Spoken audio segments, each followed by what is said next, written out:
Hello, you wonderful people, and welcome to another episode of Not Too Comic Book. This being a show where we talk about TV shows that are adaptations of comic books. For today's episode, I'm going to talk about Kaiju number 8, season 1, episode 3. A lot of really interesting things went down in this episode, so let's break it down. So we're picking up where the last episode left off. I felt so stupid. It's not until they were started recapping the scene at the beginning, I was like, wait, they're in like kaiju disposal, so like him smelling like a kaiju won't be too much of an issue. That's why I was like, oh, interesting. I mean, granted, she didn't say anything about immediately smelling anything on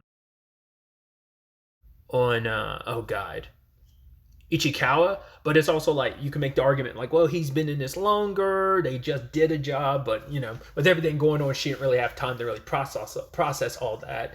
But yeah, like an idiot, just to show her up, Kafka ends up using his power. And like I brought up last episode, the whole partial transformation thing, he did it with his hands so she couldn't see, but also put the car upright, which her immediate takeaway is, oh my god, does he have a private power suit as well? But yeah, Kafka's like, yeah, remember my name and I'm gonna show you up. But by the time they get into the actual exams, she walks all over him. I love, he reminds me so much of Mob, especially because like all the first part of it is the physical training part. The second part's supposed to be like an aptitude part.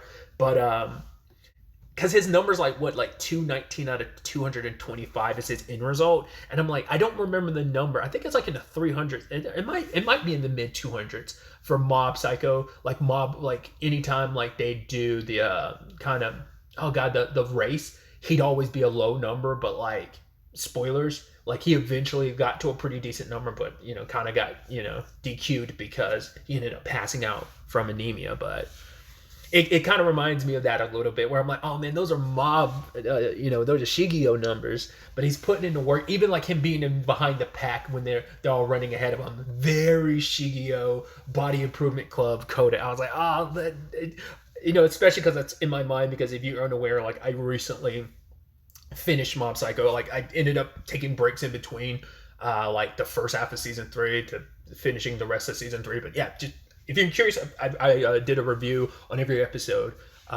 spoiler review of every episode of the show. Great show, so a great series. So I can't help but draw that parallel.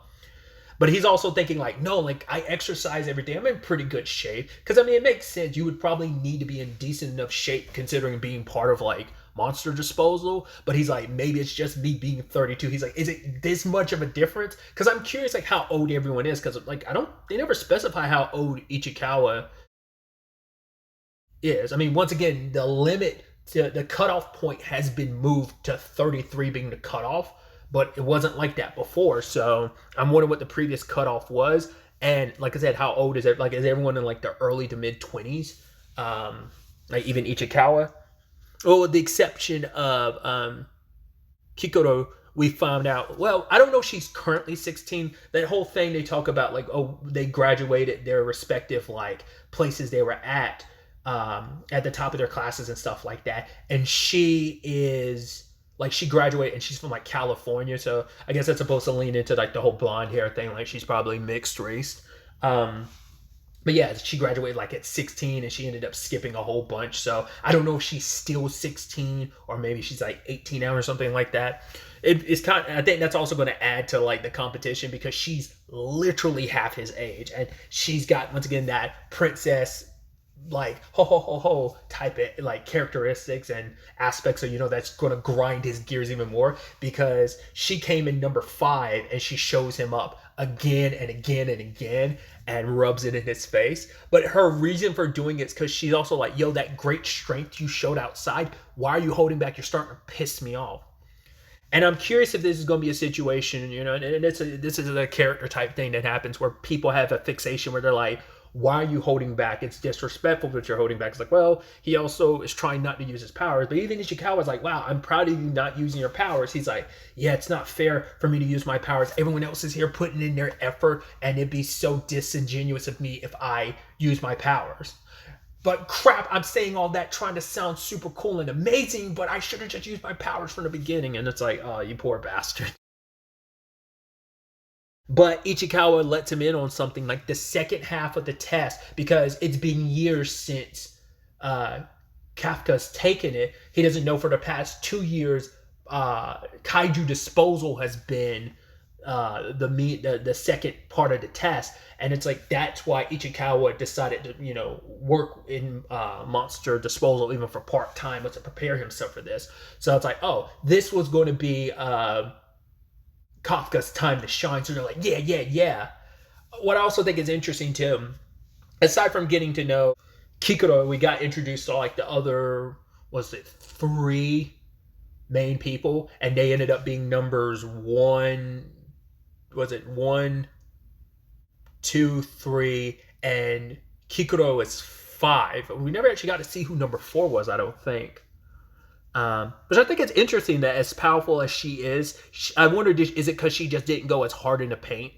I wonder, could she have been number 1 but chose not to? Or because it's like, I mean, I guess it's like different facets of, like, she can like unlock more power than the others, but like I think it's interesting. I guess at a base level she's pretty skilled, but I guess the others are still slightly better than her. But like I said, the argument could be also maybe she didn't go like 100% for that, like those drill runs and stuff that they were doing.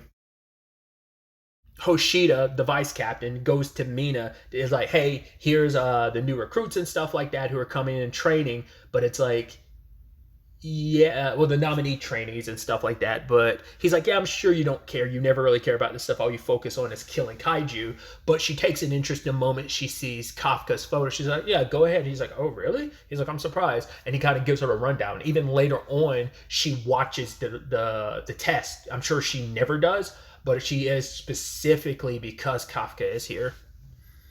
She probably won't ever admit that being the reason why, but still. But yeah, it turns out the test isn't a kaiju disposal like they thought. It was like, I mean, it makes sense. It wasn't like that 2 years ago. Just because it's been this way 2 years in a row, you just assumed it was going to be like that. Like, oh, maybe that's a new norm going forward. Maybe they tested it out a little bit and they were like, it's time to go back to like, we need to be able to see that people can like prove themselves on the battlefield. So they end up putting on the battle suits, which we find out the reason why they operate the way they are, which is interesting because we're learning more and more like just references to Izumo Tech, because the disposal group would send some kaiju bits and pieces to Izumo Tech to kind of study, because it turns out these suits are actually made from pieces of kaiju. And so they're supposed to like obviously adhere to you, kind of go skin tight, and they basically draw out your like hidden battle potential. And Ichikawa is 8%, but obviously there's a couple double-digit percents here and there. The highest percentage is 46, and that's Kikuro. And then finally at the bottom of the barrel is Kafka with 0%. And I'm curious why that is, because it doesn't seem like, I guess it's just like a latent talent in people, and he's kind of your shonen protagonist that kind of supposed to not have any talent. But I'm sure he's going to have like the not, because I think isn't that Deku's? I have not watched or read My Hero Academia.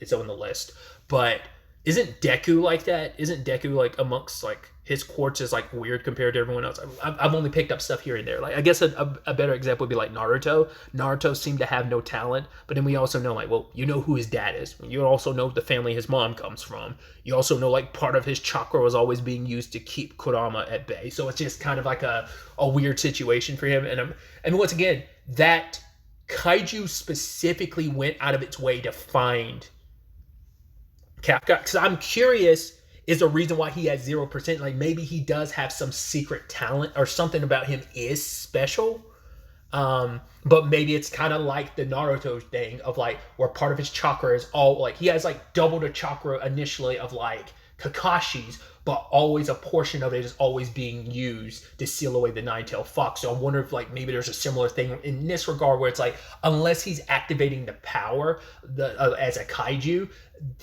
it's always a portion of his talent is always being devoured by this thing or something. I don't know. Or maybe it's just like legitimately like he has none. It's that it ends up being that complicated question like Naruto of hard work versus, well, I guess Rock Lee would be like the prime example of like hard work and dedication despite like not being able to do genjutsu and ninjutsu. But either way, it's kind of like you have the cheat codes because in this case you have a kaiju, but you're trying not to rely on it. You're trying to just push yourself through on your own. So obviously, Hoshida is kind of a jackass and makes fun of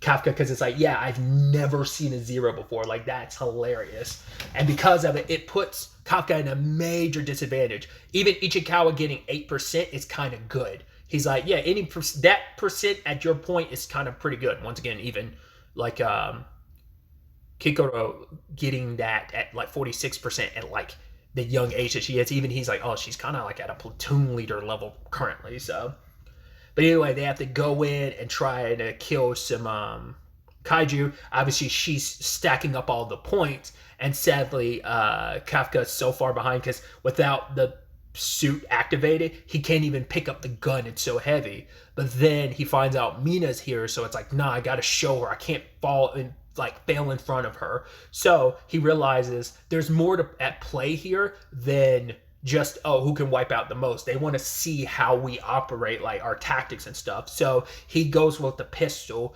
and him and Ichikawa, who don't have the higher power percentage like everyone else does, decide to play a support role. And because Kafka's been doing even though it's not a kaiju disposal like test, he still applies what he's learned because he's studied these monsters enough. He's disposed of them enough to be like, I know their weak spots. So like that one, it's like, oh, it has sensitive hearing. Also, its weak spot is in its stomach in comparison to the weak spots on, like, it's not as strong in its stomach like other kaiju. So he was able to kind of pull support in that regard. And it's like, yeah, we're on top of the world. Let's do it. Let's keep this up. Get attacked by a kaiju. And because his suit is not operating, he gets all the damage. His leg gets messed up, and there's some potential organ damage. Luckily, Kikoro shows up to save him because she's like, no one's going to quit on my watch, but also lay there while I go and keep killing it. So they are about to, like, the moment they put up a mana shield or whatever to like protect you. Mana shield is probably not the right word. I don't remember what the wording for it was. Like just the shield that they put up. The moment they do that, it will protect you, but even that's not foolproof. But it means you automatically fail. But and even Hoshida's like, yeah, you can give up if you. I highly recommend it at this point. But Kafka's like, no, I'm not going to. Like, I'm the one that gets to determine whether or not I quit or not. He's like, it's the annoying thing of everyone with talent always passes him. But it's like, screw it. If I'm gonna put my life on the line for this because this is my last shot, my opportunity. I'm not just gonna toss it away. And in that moment, the suit goes up to 0.01%. It's something, I guess, in the long run. So it's not zero. So that sheer will pushed that through. So it's going to be interesting to see how this test continues going forward into the next episode. But really, that's all I wanted to talk about. Until the next time we meet, be happy, be safe, live life to the fullest, and enjoy it. Good day and goodbye.